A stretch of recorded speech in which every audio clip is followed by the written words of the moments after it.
I'm so excited. I am packing the rest of my things. It's finally here. We leave for Costa Rica tomorrow.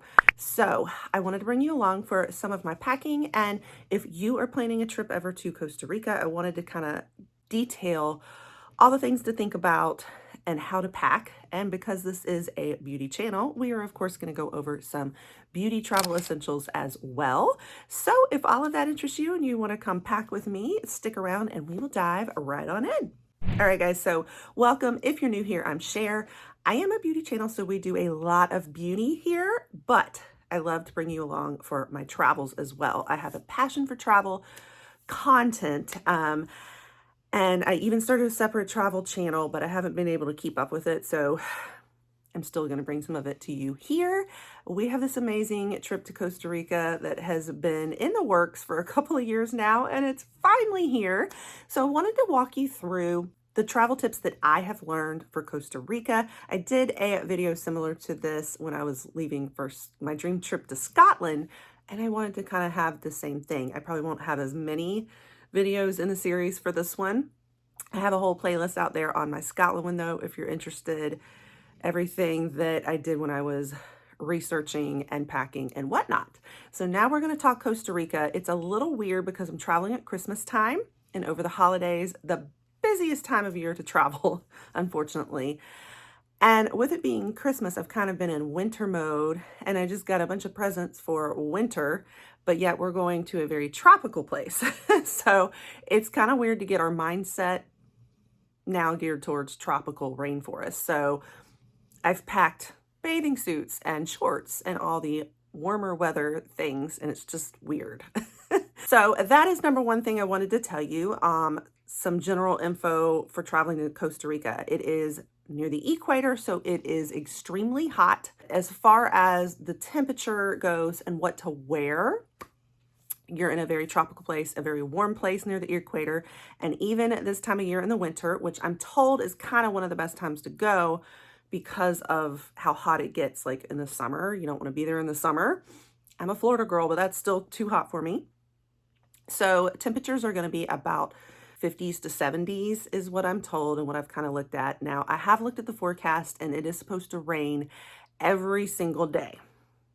And I guess that's what they mean by a rainforest. We will be staying in the middle of a rainforest, thick in the jungle, basically. So unfortunately, we don't have enough room in all of our luggage to pack like ponchos and umbrellas. So we're going to have to find that stuff there. But one thing that I do advise you to bring is like some kind of raincoat or a jacket that's weather repellent. So I do have one of those that I have packed just in case we get stuck out in the rain. I've got my jacket that works pretty well to repel the rain and all, and it's pretty lightweight, so I don't need heavy jackets for this trip. I packed another hoodie as well. My hoodie is kind of off-white, so it goes with everything. And so that will be like if I get cold at all, I'll have a hoodie. And I had the kids pack all theirs as well, mostly summer clothes, but a couple of like pairs of long pants and a hoodie just in case it's chilly, especially like if in the mornings, if it's chilly at all. But that's kind of what to expect weather-wise, like 50s to 70s Fahrenheit. Other times of year is even hotter. So now there is like a rainier season, I think, and I think December might still be in that rainier season. But there's a few months that are better to go than others if you want to avoid the rain. I'll put that on the screen because I can't remember what months they were, but I think we're still going during a rainy season, unfortunately. So everything that I've packed clothing wise, I've got mostly shorts and tank tops, a couple of sundresses that I think are so very Costa Rica, kind of almost like a Bali style. I've brought tennis shoes, just regular tennis shoes in case we're doing any walking. Now some of the activities we're planning on are going to be like maybe zip lining, horseback riding, ATVs, and that kind of stuff.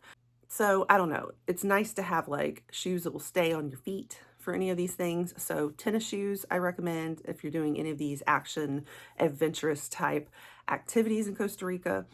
And then the rest, I just have a pair of like Tevas that are, they're not really Tevas, but they're Placas is what they're called. And they're kind of like Tevas, very tropical sandals. And then I'm packing a pair of summery looking plastic Birks type that are cute but easy to slip on. There is a pool there, so we'll be by the pool some, so I needed just summer shoes. And then also I packed a couple of pair of like a tankini and bikini, so I have summer wear and a summer cover up. Hopefully they will have towels there at the resort, so I don't have to worry about bringing all our beach wear, just the swimwear. So that's kind of like what to pack as far as clothing and all goes. So let's talk more like other logistics, things like money exchange, drivers, and converters, and all of that. So with our very economy ticket, we only get a carry-on and a personal item for free. We're trying to fit everything into those 2 items for each person.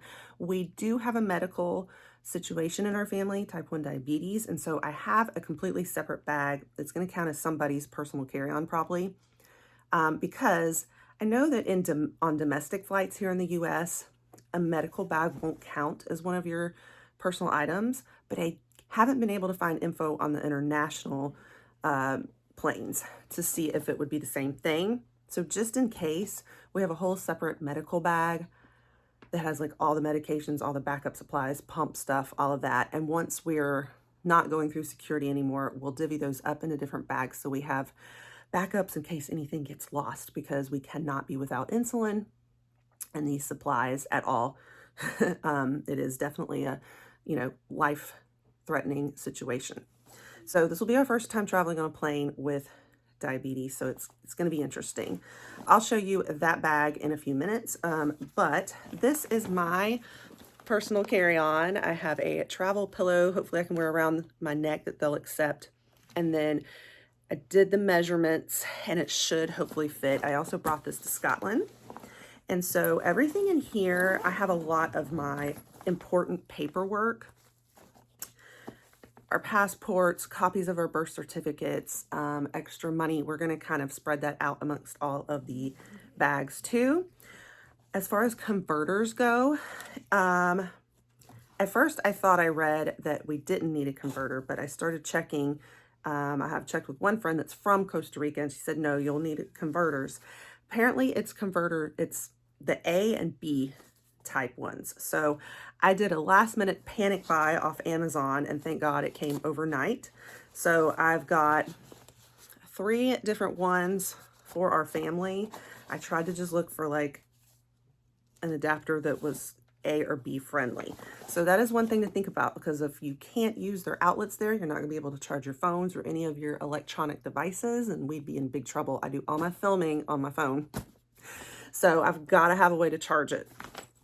As far as money goes, we read that most places actually take American cash, so we did not get any of our money like converted to exchange. But if we need something, we'll probably do it through an ATM at the airport or something. But at the moment, we're just planning to take cash. Always remember to alert your credit card companies too that you're going out of the country, so they don't think it's fraud and shut it off. We also set up our international phone plan, so think about that too when you're traveling. That you have an international plan, so your phone will work so that your family back home and all can reach you, so that you can get online without Wi-Fi, all of those things. Where we're going to be in the rainforest is going to be spotty service. They said, we did check with the resort, so, but they do have Wi-Fi. So we may be having to use the Wi-Fi a lot for our service. It's kind of touch and go there, I think. They also are not big on Ubers. I think you're not really supposed to take an Uber there. I don't think they have them in Costa Rica. It's more personal drivers there. They have somebody you hire to drive you places. We ended up just getting a rental car though still, so we're gonna fly into San Jose and then get our rental car from there and drive to the resort where we're staying. And the resort I'm staying at, we are gonna be bringing you full vlogs from Costa Rica, and I'll tell you a lot more about it. Make sure you stay tuned, because I'll probably do a whole playlist for Costa Rica and bring you with us and see what it's like. And maybe if there's any tips on the backside, having actually been there and experienced, I might have to do a follow-up video to let you guys know. This is just in my pre-planning stages. But the resort we're staying at is a vegan resort. So food, it's going to be interesting. I actually have a medical condition where I have to be very careful what I eat. So I'm not sure how well the food is going to agree with me. I'll have to keep you posted on that. And then, of course, we have a diabetic. And then I have a husband and a son who are major carnivores. So that's probably my biggest anxiety about this trip and planning for it. I have packed several prepackaged like peanut butter crackers, you know, packaged snacks in case we just need like a little more protein or something. So other things I've packed in my personal item, this is what, you know, I'm going to be carrying like right under my seat. I have actually put my toiletries in this backpack because I remember on the other flight, I was so miserable. I didn't have my toothbrush. I didn't have like a brush, like anything to just feel fresher, deodorant, you name it. So that like, even just like to be able to wash my face in like the bathroom sink in there. So I'm bringing a lot of that stuff in my backpack along with a change of clothes in case my carry-on gets lost or something, if they have to check it at the gate. I want to make sure I still have something to wear while we're there. So a lot of the important things that I don't want getting lost in case a bag has to get checked or kept at the gate, I'm putting all in this backpack. It's already pretty heavy. And then I have got my Kindle for the flight where we won't have service, downloading things to read and do. I played solitaire a lot last time, and I have a notebook for any other thoughts that I have to write down. Backup battery, portable chargers. I'm making sure I've charged everything today so that the batteries are fresh in them, so that I have plenty to charge my phone with. And, you know, when we're out and about, that I can keep filming. That is huge for me. And sometimes if you don't have good service, it seems to run your phone battery down really fast. So that's always a concern. I'm also bringing my little travel fanny pack that will stay on my body. I won't be able to get through security with it. I'll put that in my backpack, but just to carry around in Costa Rica. I can even wear it under my clothes to help with any pickpocketing. I've heard that Costa Rica is a pretty safe place. Now, I did hear over on the coast they've had a few issues, but that's not where we're staying. I did hear from another friend that's been before. She knew somebody who had their luggage stolen right out of their room. So I guess there's still like a little bit here and there, but for the most part, I hear it's an amazingly safe country. They also have hospitals. They don't have third world medical care. So that was probably my biggest issue with traveling with a diabetic, just to know that their clinics and all are legit. What else did I learn to share with you guys on travel tips? I guess I'll know more when I get there and I can share it with you. We've all, of course, got our passports for the 4 of us. We did all of that paperwork ahead of time. Give yourself plenty of time for passports to come back. You don't need a visa for Costa Rica. You know, always check on the different countries and what's required to travel. For Costa Rica, no visa was required. We didn't really have to worry about like immunizations, all of that stuff. COVID, some places do require that. Everything I saw with Costa Rica, I didn't have to do that. So mostly it's just have your passport. Okay guys, so this is the part for if you have medical situations similar to ours. I just wanted to share specifically type 1 diabetes. I just wanted to kind of share our setup and what we're doing for flying. I've never flown before with diabetes, so I can't tell you as an expert from experience yet, but from everything I've kind of been researching, this is the bag we're gonna have as our medical bag. Down here, we actually have everybody's medicine, like all the prescriptions, and always try to leave the prescriptions on it.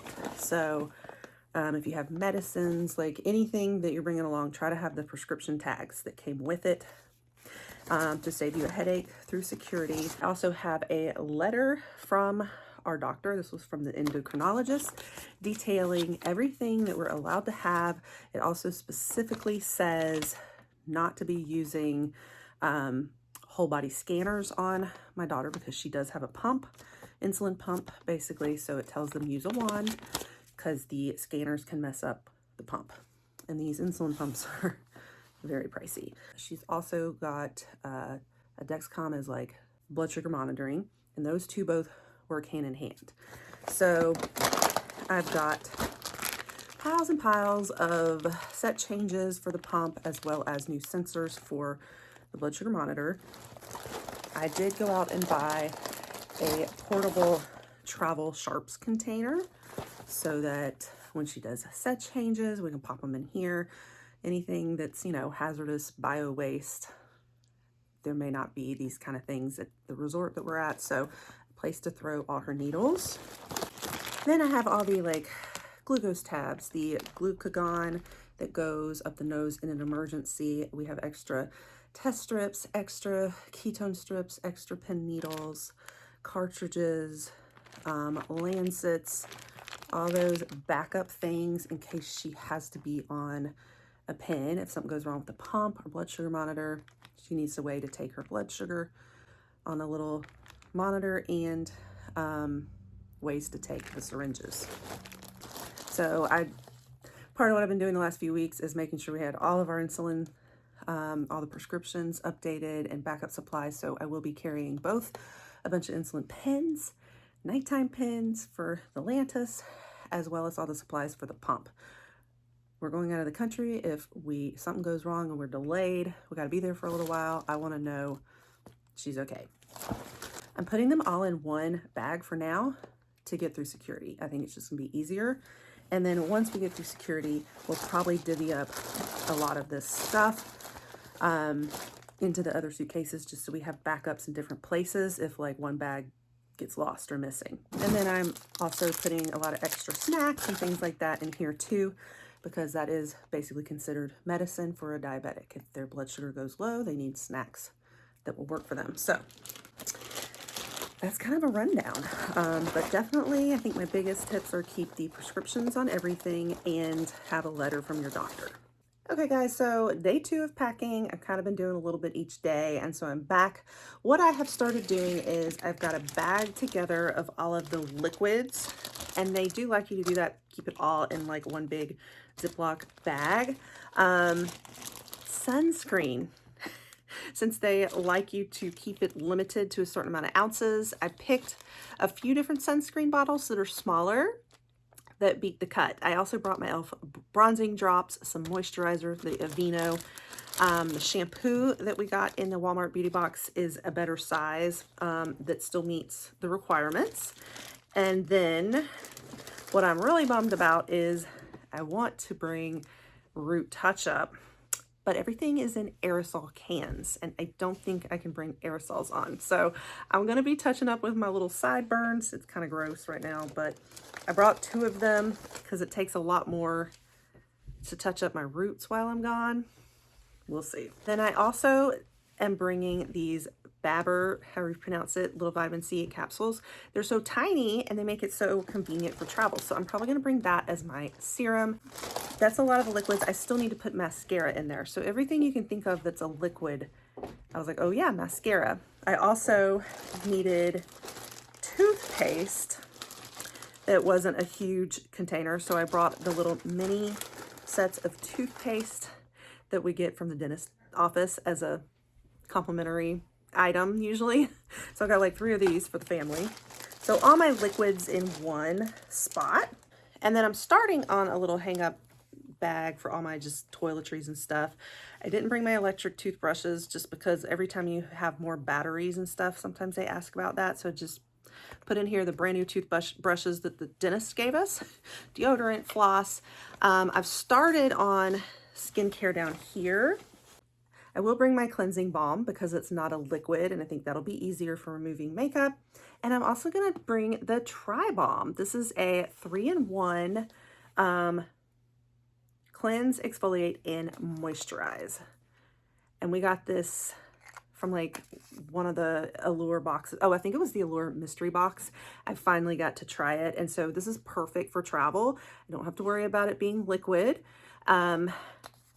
I hope that it's going to work as like most of my skincare, and then the my makeup remover and the little capsules for serum. So I'm hoping most of that kind of covers all the skincare. And then makeup. I love this little idea from Alley Oops. It's so travel friendly. You've got your bronzer, your blush, and your highlight all in one.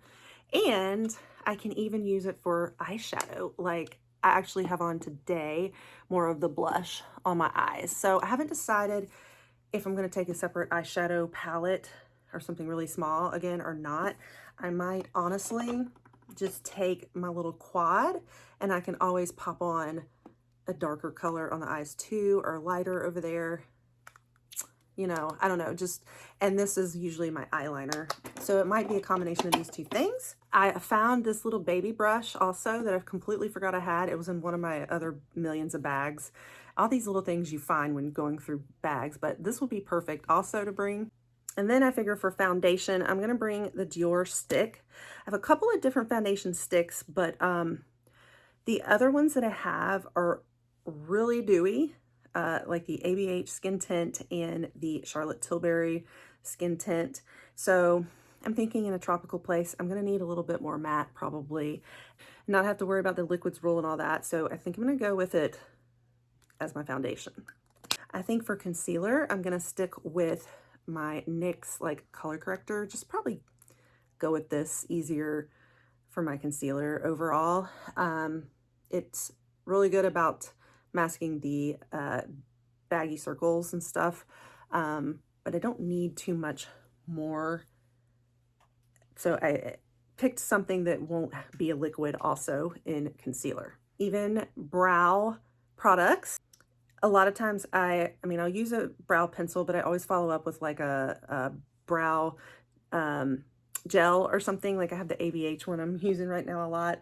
But instead of going with a liquid one, I'm gonna probably just bring a brow wax to go over, and then that way I don't have to count it as the liquids rule. Then for lips, like treating them and all, you know, to keep from getting really dry, I'm gonna bring something that's more like a chapstick, and this is one I got from my friend Mela. It's a jumbo lip balm. So again, not liquids. And then I have a few of these little mini like lip glosses that came from the Macy's luxury beauty box. And I feel like because they're so small, like I don't have to worry about measuring them for liquids. So this will probably go in my liquids bag. Maybe the Giorgio Armani one I had as well that's more clear. And then I can just bring a lip pencil. Honestly, I could probably just do my lips mostly in the pencil and just go over with like the balm or something. So that's as few of liquids as possible. So that's a lot of my beauty essentials. Just keeping it bare minimum because these bags are getting tight and I can't pack a whole lot more in there. It's very hard for a beauty lover not to pack too much on these international trips. All right, guys, I think that's everything. I'm gonna finish packing, but I wanted to bring you along and do this little prep video. But if you are planning a trip to Costa Rica, I hope this was helpful. Since I haven't been yet, I feel like this is more of the pre-planning stage. Hopefully I'll have more tips for you afterwards. You'll wanna definitely stick around because I'm bringing you guys with me and we are going to film straight from Costa Rica. So I will see you guys there and take care.